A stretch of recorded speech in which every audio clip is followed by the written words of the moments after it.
Yesterday, on her 90th day as the border czar, Vice President Kamala Harris was in Pittsburgh to encourage community leaders there to help the Biden administration get the word out about the increase and expansion of the child tax credit.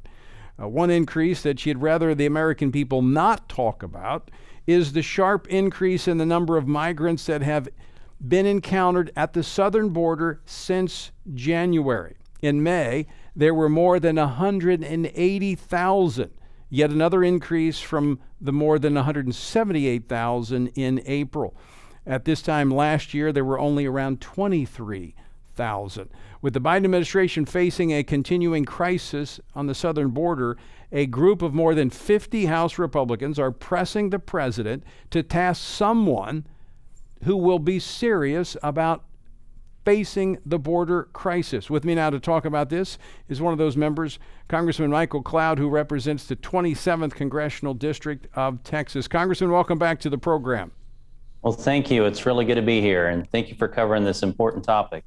All right, so let's just jump right into it, Congressman. Yeah. Has the vice president, has she lived up to her responsibilities as the border czar? No, the first step would be going to the border, and I was there just a couple of weeks ago, and everywhere we asked, have you seen the border czar? And no one had seen the border czar. It's really, it's a negligence of duty right now, to be 90 days into this and not have visited the border. It's tragic. Any idea, Congressman Cloud, why the vice president has not gone to the border? She went to Mexico, she went to Guatemala, but she couldn't stop at the border? Right. The best answer that I could come up with is simply the fact that they seem to want what's happening at the border, this crisis that's going on the border. It's a national security crisis, a humanitarian crisis. They want it to happen for some reason. She talks about searching for the root causes. Well, let me say, if you don't know the root causes of what's going on at the border, anyone who knows anything about the border knows what's going on there. You shouldn't have been running for president. And so this is just shirking her duty to uphold the law of the land, the same oath that one of us serving from the Border Patrol agent guarding the border to those of us serving in Congress to the law enforcement throughout communities that I represent. We take that oath seriously to uphold the laws of the land, to defend the Constitution, to protect the communities that have elected us to serve. And, so we need to see some real action coming from this White House. Congressman, I know everybody's probably seen this clip. I know you've seen it. It's from June the 8th. It's an interview with NBC Lester Holt. But I think it just kind of sets the stage as how she's looking at this responsibility, almost kind of laughing it off. Play clip number 2. Okay. Do you have any plans to visit the border? At some point, we are going to the border. We've been to the border. So this whole thing about the border, we've been to the border. We've been to the border. You haven't been to the border. And I haven't been to Europe. And I don't understand the point that you're making.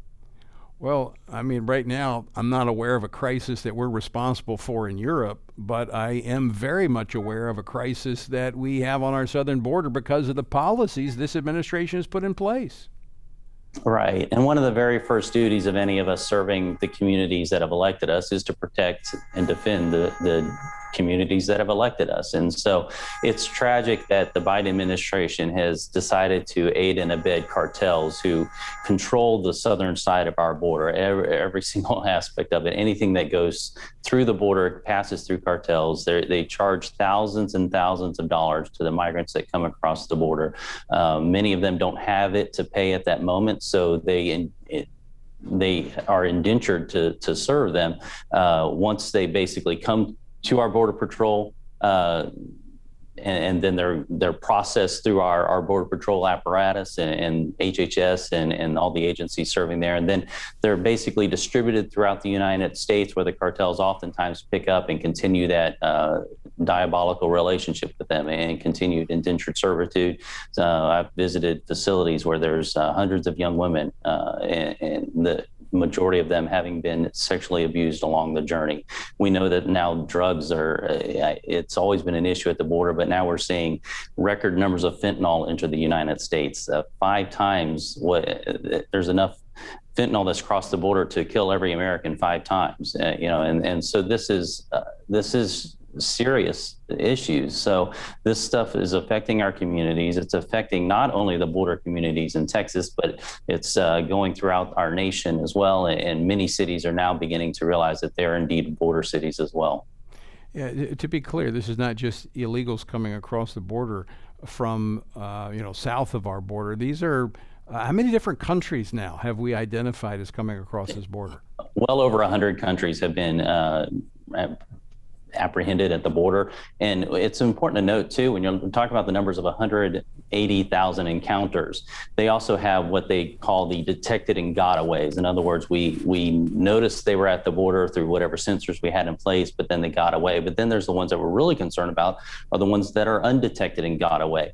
Recently in my community, there's a known human smuggler. So they had been apprehended before. A known human smuggler apprehended just about 10 minutes from my house and where my family resides and those in my community. Known human smuggler apprehended. They began looking at the phone and the records at the scene and realized that there were connections to MS-13 and ISIS.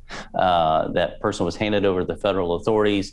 They went to a trial and eventually was released into the public in our district. And we should all be able to agree that protecting our communities from the likes of MS-13 and ISIS is pretty important. But what we have here is an administration who's turning a blind eye, and therefore the cartels that have wreaked havoc on countries like Mexico and become a destabilizing force for so many communities are beginning to gain a foothold in many of the communities here in the United States. Do you think maybe part of the reason they don't want to go to the southern border is that they know that the press will go and that will give legitimacy to the crisis? So they're thinking maybe if we don't pay any attention to it, the media won't pay attention to it and the American public won't know about it? Well, that's very well possibly one of the reasons. I can tell you when I've gone, I've taken media. I took a couple of years ago when I went on one of our first trips, I took our district media with them and it was amazing to watch the reporters who had one particular viewpoint within 15 minutes of being boots on the ground, talking about people, what's going on. You begin to realize that these stories that may seem like an exaggeration are actually barely scratching the surface of what's going on down there.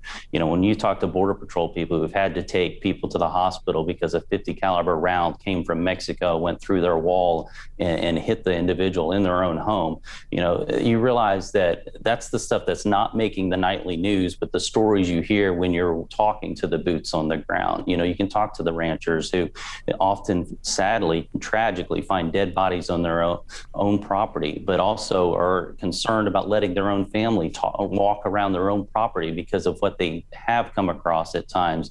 I talked to one rancher who sent his daughter out to get something in the barn, and she walked in on a cartel meeting that was occurring. And so it's horrific that this is being allowed to happen. We have to realize that lawlessness is not a form of compassion at all. Right. Compassion is to be able to uphold the laws of the land, to care for the people of our communities, and let's tell the cartels that we are going to strongly oppose their efforts here in the United States. Absolutely. And we'll help get that message out. In fact, Congressman, maybe we'll take Washington Watch with you to the border so that we can let people all across the country know exactly what is happening there on our southern border. Congressman, yes, sir. So good to have you with us. Thanks for your leadership on so many issues, and this one in particular. Well, thank you. Good talking with you today. God bless. Right.